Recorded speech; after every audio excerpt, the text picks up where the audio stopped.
Hello and welcome.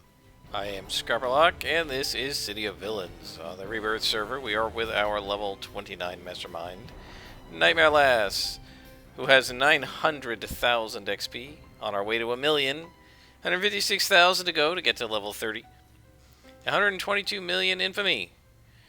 They put out some more of the kind of veteran rewards today. You get a new one every Monday pretty much.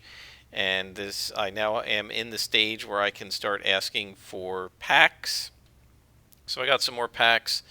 I got a bunch more stuff to put on the auction house. These are all archetype origin enhancers.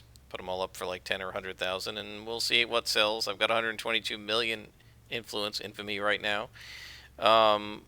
We also have gotten a second copy of the accuracy damage recharge, which I probably won't need. I'm going to keep it because it's Mastermind, but my guess is you only need one of those, so I probably won't use it.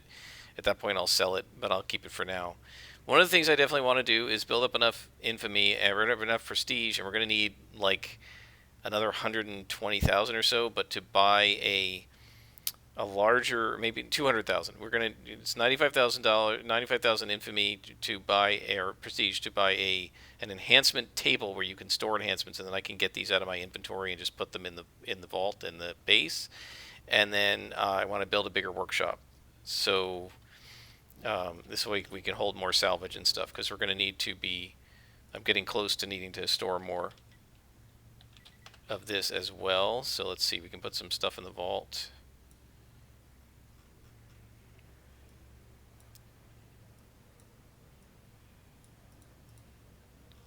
What I try to do is put like fractional amounts of these things in, so that if I need some of them to build a recipe, I have a few of them in my inventory, and I don't have to wonder, do I have some back in the base that I don't have in my inventory, right? I know I've got a few of each. So this gives us enough room in our inventory for now, and now we are on a story arc for the shadowy figure. And he says, okay, Nightmare Lass, it's time to go. We've got the profile on the prisoner. You need to break out of the Zag and the hyperjammer with which to allow us to acquire the security door passcodes without setting off alarms. You need to steal the passcodes and plant the hyperjammer in the longbow base, and then break James O'Cleary out of the Zag. You'll have 90 minutes once the hyperjammer is in place. Well, it better not take us 90 minutes, because I don't want that long of an episode. Let's teleport to Nerva, since we're in Capo Diablo right now. And then we will summon our pets and go on in and steal the passcodes. My guess is this is going to bring us right immediately into another mission that will then be a 90-minute mission. Hopefully it won't take an actual 90 minutes, because this would make this an hour-long or 2-hour-long episode. I'm not going to be doing that.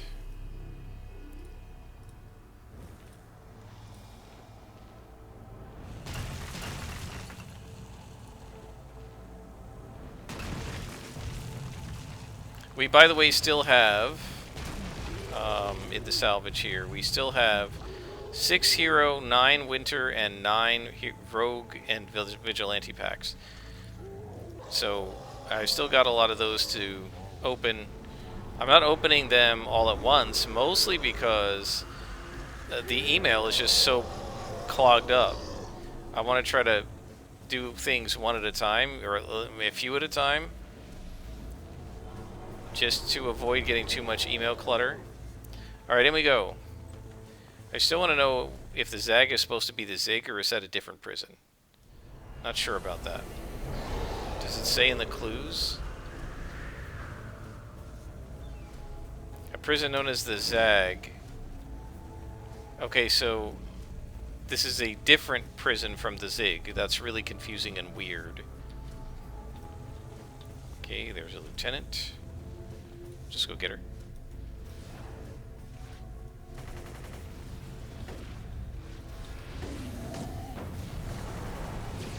Mine needs her.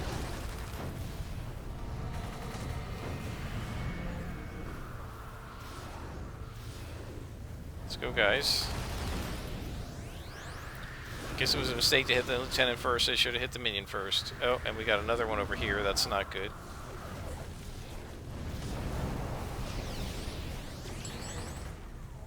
Alright, let's get the spec ops.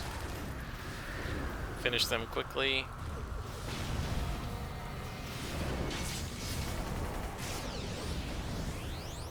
And now, if I can get my keys working right, we attack the lieutenant together. And we should be alright now that she's frozen. Yeah, that was a bad entry. I should have been better about that.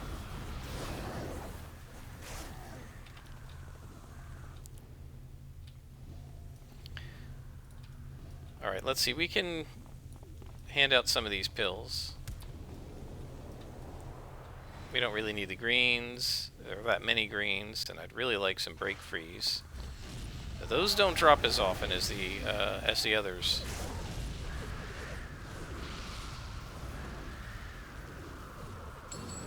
Alright, guys. This is an orange lieutenant. Let's see if we can actually teleport this one over here. I'm going to really need another accuracy on this at some point. It's just not my top priority. Yep, it always misses. I rolled a 9. What? Oh, that's the longbow flamethrower hitting me.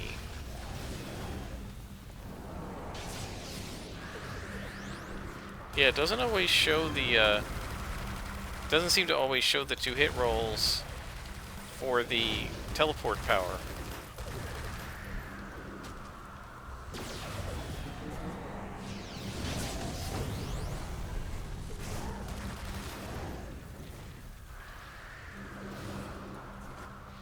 There's a glowy right here. Let's go and grab.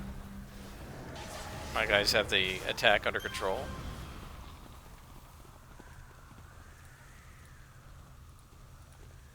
So, no passcodes in that computer. My guess is we have a huge base and we're going to have to go through all of it. And it'll be at the end. Let's go ahead and rebuff. Curly at least. I can't be bothered to do all 3 of them. Most of the time we don't need it.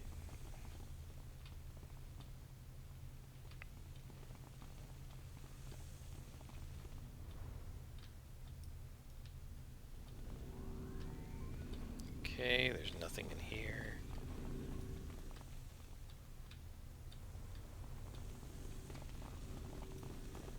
Okay, you guys stay here for a moment. Let me scout it out.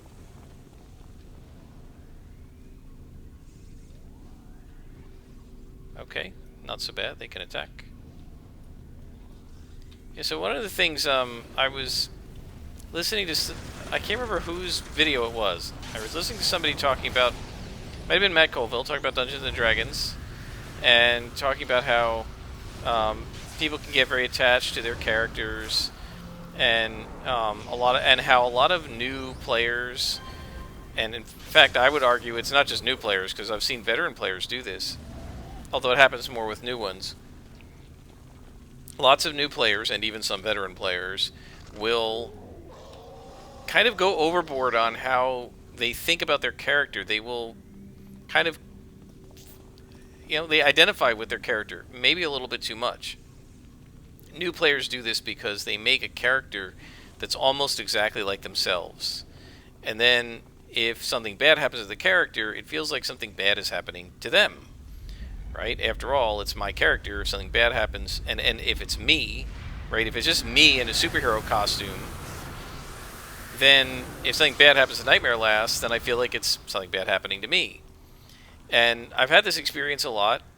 When I actually ran a mush, I called it a lack of ICOOC separation. That is, that you're not correctly separating in-character from out-of-character situation, right? In-character from out-of-character considerations. And you shouldn't be conflating them. They're not the same thing. You are not your character. Your character is fictional. Your character doesn't really exist. You guys are going to aggro those guys, aren't you? You're going to aggro 3 different spawns because you can't stay in one place. You aren't your character. And therefore, when something bad happens to your character, it doesn't mean something bad's going to happen to you. Right? If I insult your character, in character with my character, it doesn't mean that I'm insulting you. It means that my character insulted your character. But a lot of people have trouble with that separation, and they can't do it. And one of the reasons they can't do it is because they have created a character that is just like them. So if you are playing yourself and I call your character stupid, but your character is basically you, then it is kind of like me calling you stupid. Which is why you shouldn't make yourself up as a character, but make up somebody fictional. And then if I'm insulting your character, I'm not insulting you. I've never had this problem.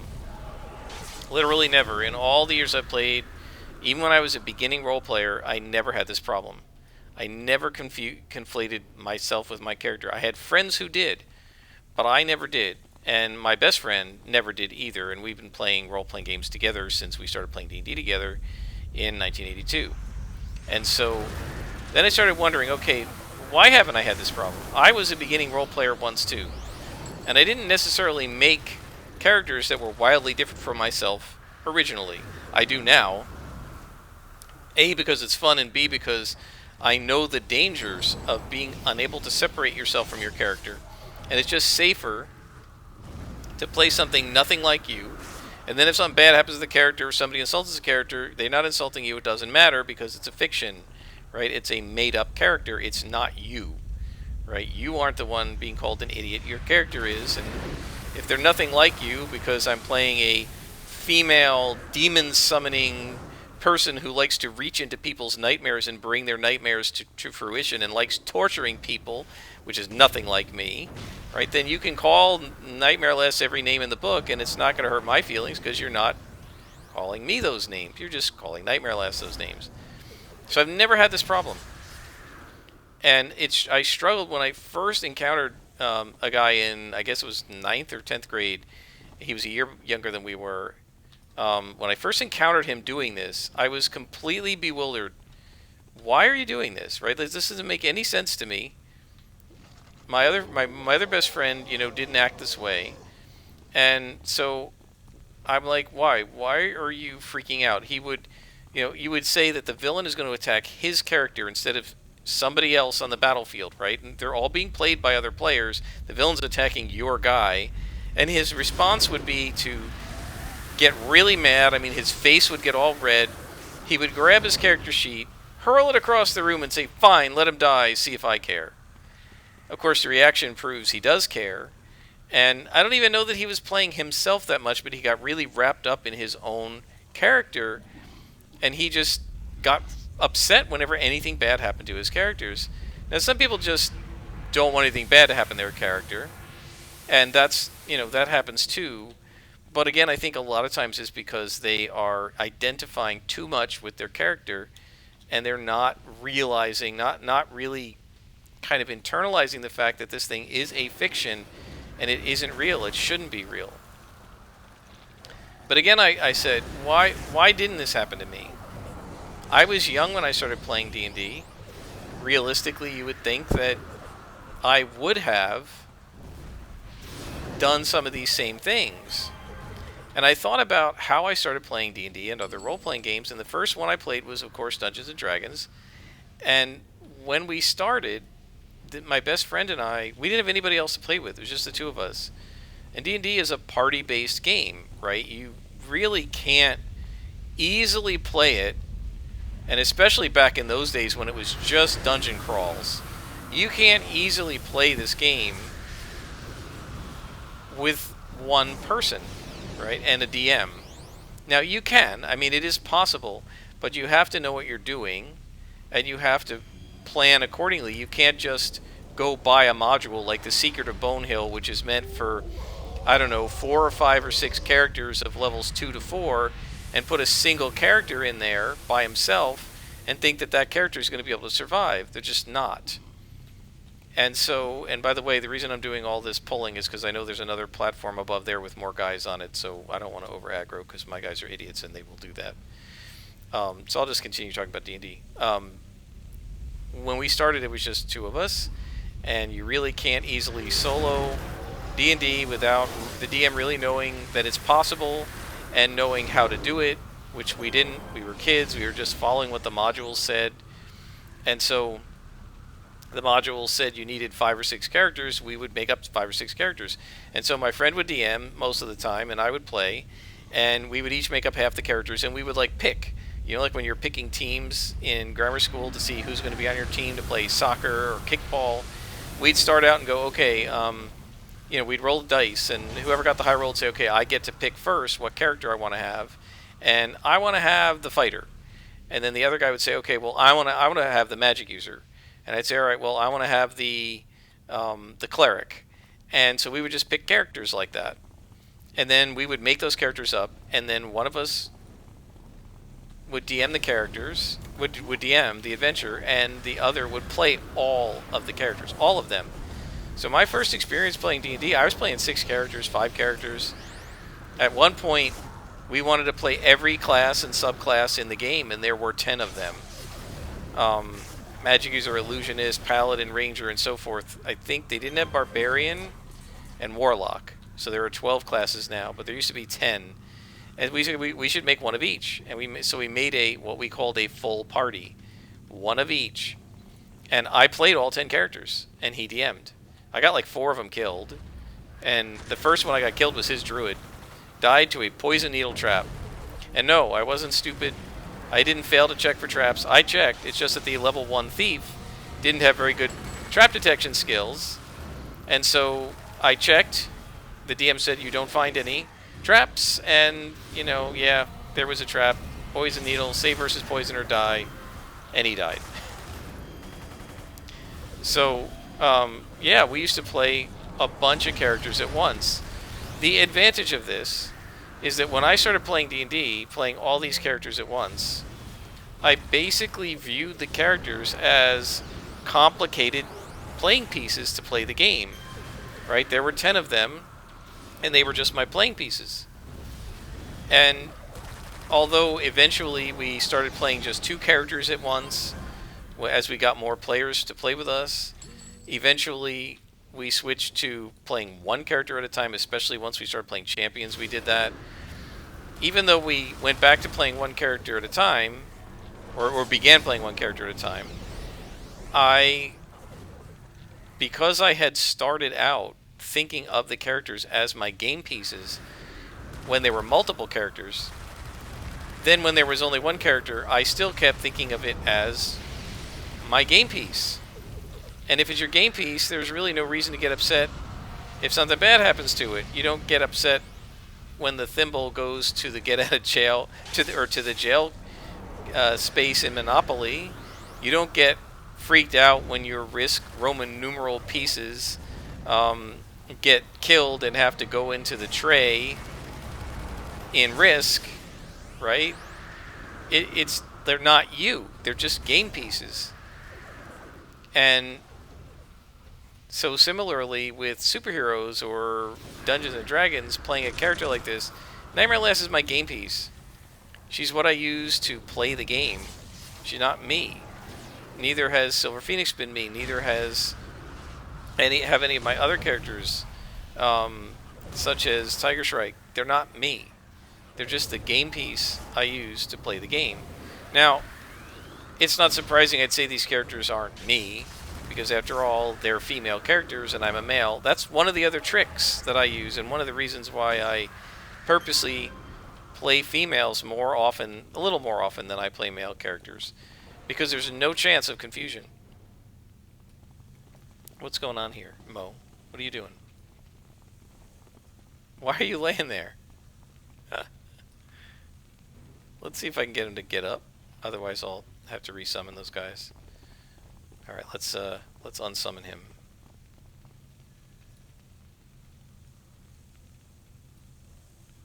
Yeah, there's something really wrong. He didn't even play the unsummon animation. So anyway, if I'm playing a female character, then there's no chance anybody's going to confuse this character with me, because I'm obviously not female. And there's no chance I'm going to confuse myself with the character, because I know I'm not a girl, right? And so there's no chance of any mistaken identity, shall we say, and therefore I never think of this character as me. And again, to me, it sounds really weird to have to even say it, because I've never considered my characters to be me. They've always just been my game pieces, but that's because I started out in this hobby playing multiple characters at once, and so I couldn't identify with any one character because I had 5 others to take care of at the same time. Right? And so if the villain, say, insulted the ranger that I was playing, which may have been my personal character, I have 5 other characters, 2 of mine and 3 of my friends, that didn't get insulted.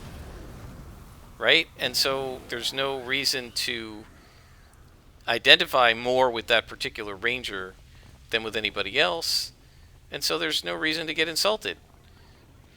And I think that actually ended up, although I would never normally recommend playing multiple characters when you start out a role-playing game, because one character is complicated enough, I think that having multiple characters was actually good training for me, because it taught me the difference between playing a role and being myself.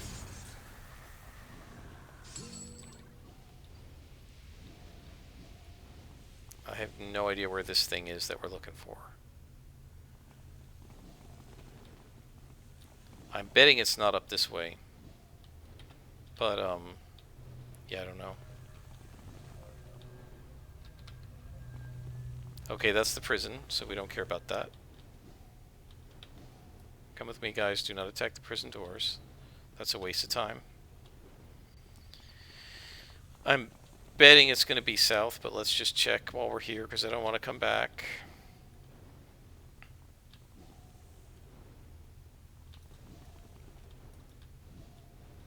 This is interesting because this is going to turn into a 90-minute mission after this. This is going to be 2 episodes, I guess. Because this one mission is going to take me 45 minutes because it's so big.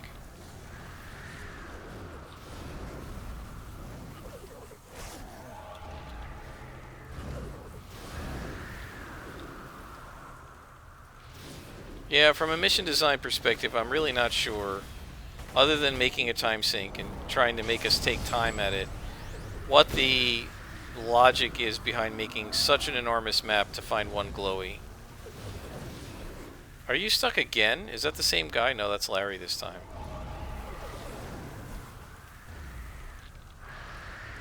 If I can knock him out of it by giving him a... Nope, I'm going to have to dismiss Larry now.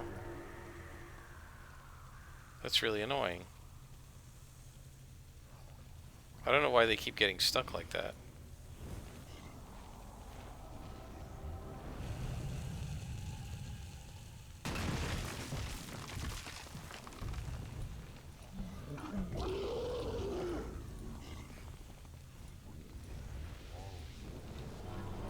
Alright guys, come with me. I don't know if Recall Friend works on these guys, that I could teleport them. I may have to get it at level 30 and C.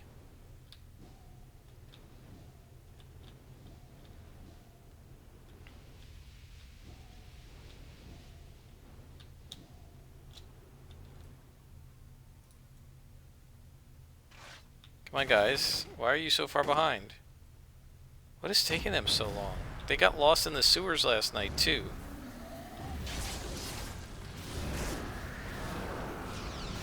It's like the AI got stupider or something.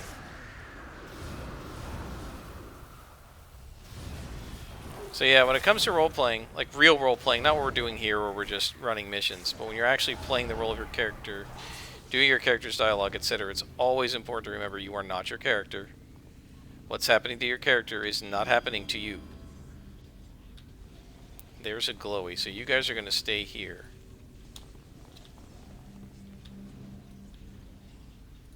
And a lot of people hate when anything bad happens to their character, and I don't necessarily love when bad things happen to my character either. But one thing you have to remember as a role player is that bad things happening to your character really is just an opportunity. It's a fodder for roleplay. It's drama, and you can use that to generate more dialogue and character interactions. Okay, these are the security passcodes of the ZAG, the prison facility, and Agincourt. Okay, so why am I still here? Because we got to plant the jammer, I guess? Okay, let's teleport.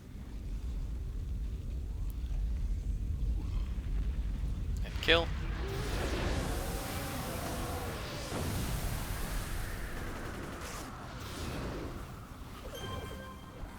And kill the second one.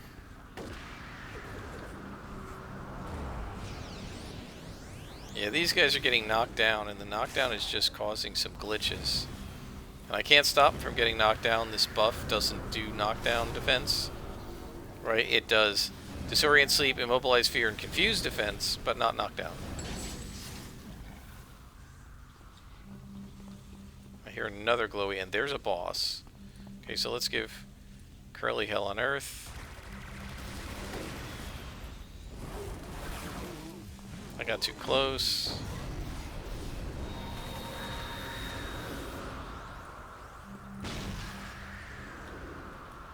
Yep, I might have to resummon these guys. I got too close. Yeah. Kill the boss.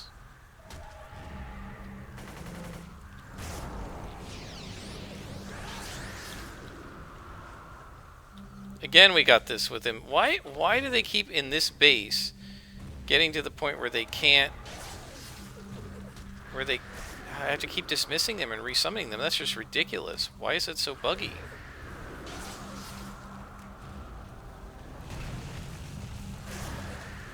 Curly saved us by paralyzing her. Yeah, I don't know what's going on with these guys. That they keep getting kind of caught in the knockback. And they just sort of like get stuck. I've not seen that happen. I mean, once in a great while, but not with this kind of consistency. This happened like 5 times, and oh, Living Hellfire. It's like, why are they all of a sudden appearing?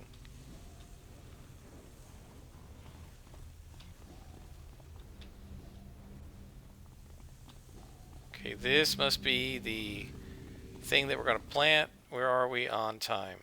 27 minutes. So guys, I will plant this, and then I think we're going to have another episode, because I'm going to have to go right away, but oh, maybe not. Alright, we've completed the mission. I will stop here. I'll bring you back for the timed mission. I don't know if I'm going to have to play it immediately, but you can see that in the next episode. Until then, I am Scrapperlock, and this has been City of Villains.